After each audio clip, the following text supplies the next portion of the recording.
Vídeo de hoje do canal do Nicola te conta que Angileri pode melar no Corinthians. Preciso falar sobre mais uma despedida no São Paulo, sobre o Palmeiras, novidade importante envolvendo Vitor Roque.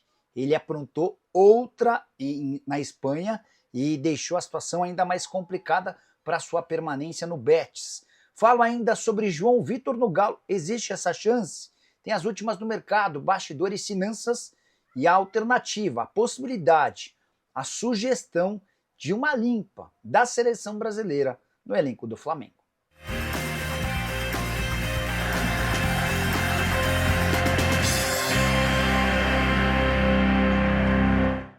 Fala aí pessoal, sou Jorge Nicola, bem-vindos a mais um vídeo do canal. Sempre bom ter vocês por aqui, sem perder tempo, só pedir para deixar like, se inscrever no canal e ativar as notificações. Bora começar esse vídeo com aquele tradicional giro de notícias e a primeira informação é sobre a minha Portuguesa, que vendeu a transmissão de todos os seus jogos como mandante durante a Série D, a quarta divisão do Campeonato Brasileiro. Quem será o responsável por transmitir as partidas da Lusa será o canal Gold, que está no YouTube. Bora falar também sobre o Santos, que anunciou a chegada de David Washington, atacante de 19 anos de idade, que pertence ao Chelsea, empréstimo até o fim da temporada. Volante Thiago Maia também já havia tido a sua confirmação de chegada feita pelo presidente Marcelo Teixeira na quarta-feira. Preciso te atualizar ainda sobre o Botafogo, que voltou a negociar com o Roberto Mantini, técnico italiano que até outro dia foi comandante da seleção azzurra. Já passou por diversas equipes importantes. O maior entrave para sua contratação diz respeito ao salário. Ele quer ganhar mais até do que Abel Ferreira, o treinador mais bem pago do futebol brasileiro. Hora de falar sobre Dorival Júnior. O técnico da seleção cogita fazer uma limpa no Flamengo para as eliminatórias para a Copa. Você sabe que o Brasil enfrenta no mês de março Colômbia e Argentina. É a data FIFA mais complicada das eliminatórias para o Brasil. E diante desse cenário, o Dorival estuda convocar até 4 jogadores do Flamengo. São eles o lateral direito Wesley, o lateral / zagueiro Danilo, o meio-campista Gerson, além do zagueiro Léo Ortiz. Nenhum deles teve a sua confirmação de convocação feita, mas o Flamengo já recebeu informações de que isso pode acabar acontecendo. Dos 4, 3 são veteranos em convocações. A única exceção é do Wesley, que nunca havia sido convocado, mas talvez seja aquele que mais mereça estar jogando muita bola, e diante da escassez de laterais direitos, a pedida, a convocação dele seria algo extremamente justo. Só para completar o noticiário rubro-negro, o Flamengo que pode ter esses desfalques todos acumulados no mês de março, de abertura de Libertadores da América. Bora falar agora sobre a possibilidade de João Vitor, zagueiro que pertence ao Vasco, virar reforço do Atlético Mineiro num chapéu no Cruzeiro. Já havia contado para vocês na semana passada que Alexandre Matos, CEO do Cruzeiro, tentou contratar o João Vitor do Vasco. Com detalhe, uma observação, era o Alexandre Matos, o CEO do Vasco, quando da compra do João Vitor junto ao Benfica. Pois bem, o Matos se mandou para o Cruzeiro e fez na semana passada uma oferta de 7 milhões de euros ao Cruz Maltino. A oferta foi recusada. Cuca tem insistido muito na contratação de um defensor e o Atlético foi levantar as condições desse negócio, mas dá para dizer que a chance da operação avançar é muito pequena. Tudo por causa das condições financeiras. É que o Vasco ainda deve 6 milhões e meio de euros ao Benfica. E se ele aceitasse, por exemplo, uma oferta de 7 milhões de euros, ele não teria dinheiro nem para pagar a dívida com o Benfica.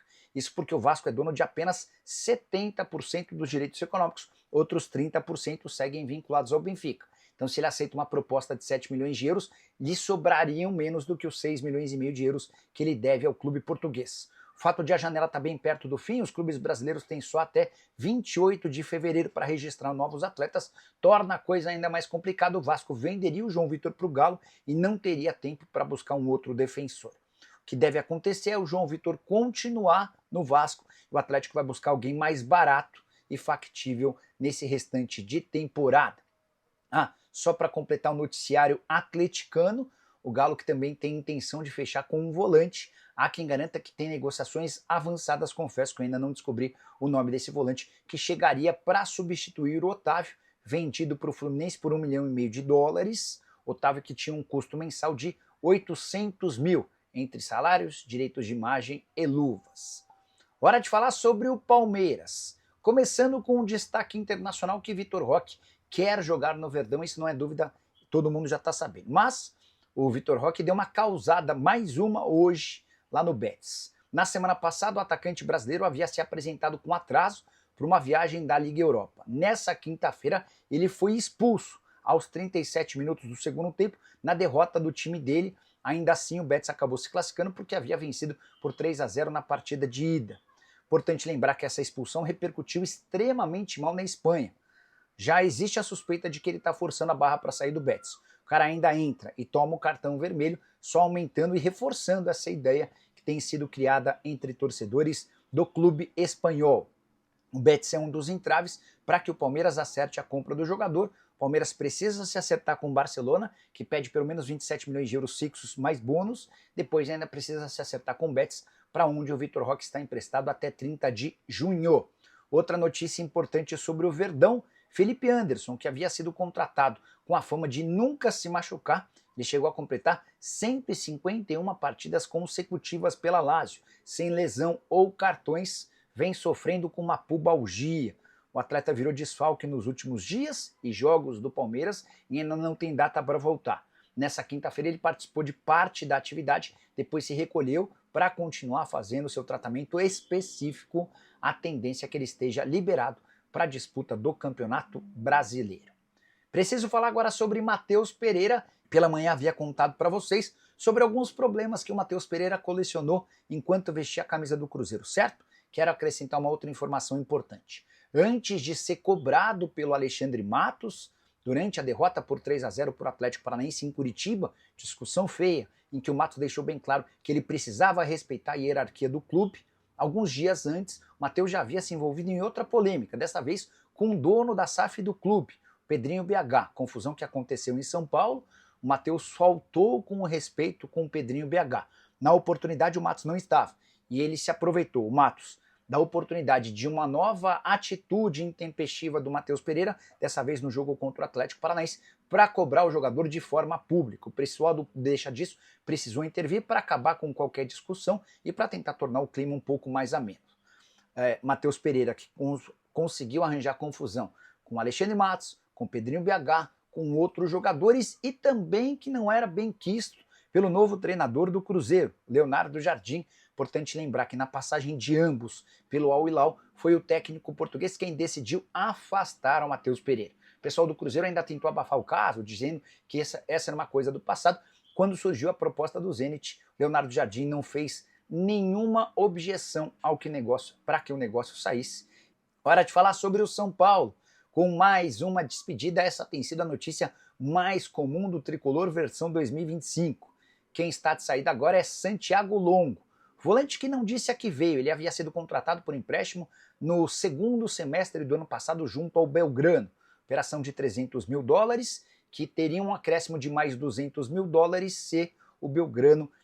se o Santiago Longo tivesse alcançado algumas metas estabelecidas em contrato. Ficou bem longe de bater qualquer meta, até porque quase não jogou. Foram 3 partidas nesse ano e apenas 2 na temporada passada. Chama atenção o fato de que no ano passado, quando da contratação do Santilongo, chegou-se a noticiar que o Zubeldia ligou para ele pedindo sua contratação. No final das contas, a passagem foi para lá de discreta. E ela acabou sendo facilitada porque o São Paulo nem quitou os $300 mil que havia combinado com o Belgrano em setembro de 2024.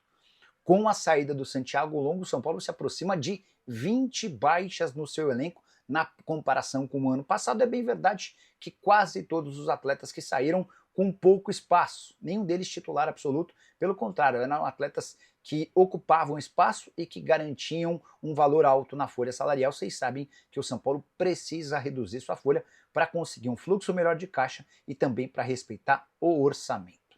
Bora falar agora sobre a possibilidade de Fabrício Angeleri não ser mais contratado pelo Corinthians. Existia enorme otimismo no Timão no início dessa semana para a contratação do lateral esquerdo de 30 anos de idade que pertence ao Getafe. Até porque na Espanha ele praticamente não joga, última atuação na temporada europeia passada.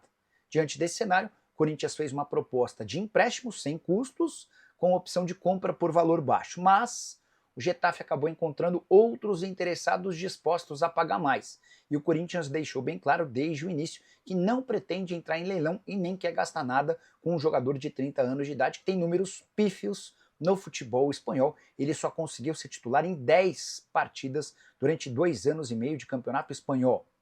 Diante desse cenário, apesar do pedido do técnico Ramon Dias, existe uma chance real de o Angeleri não ser mais contratado, até porque era muito mais um esforço da comissão técnica argentina do Corinthians do que propriamente do presidente Augusto Melo, que tem feito esforços para reduzir custos. Quanto menos gente chegando, maior a possibilidade de o Corinthians se acertar financeiramente. Angeleri, que custa R$800 mil por mês ao Getafe, se o Corinthians se acertasse com o clube espanhol, seria responsável por arcar com 100% dos vencimentos do jogador. Só para completar sobre o Timão, Angeleri era a quarta tentativa diferente do Corinthians para a lateral esquerda somente em 2025. Antes, o Timão já havia feito esforços por Wendel, que acabou se acertando com o São Paulo, por Arana, que continuou no Galo, por Renan Lodge, que teve a sua permanência definida no Al Hilal, especialmente depois da saída do Neymar. Só para completar sobre o Timão, o presidente da Gaviões revelou uma conversa com líderes do elenco. É que a torcida organizada do Corinthians ficou bastante irritada com o comportamento do time no empate em 1-1 contra a Universidade Central, jogo disputado na noite dessa quarta-feira em Caracas, na Venezuela, pela partida de ida dos playoffs da pré-Libertadores. Curtiu o vídeo? Não esquece de deixar like, de se inscrever no canal. A gente volta assim que surgir notícia. Tchau!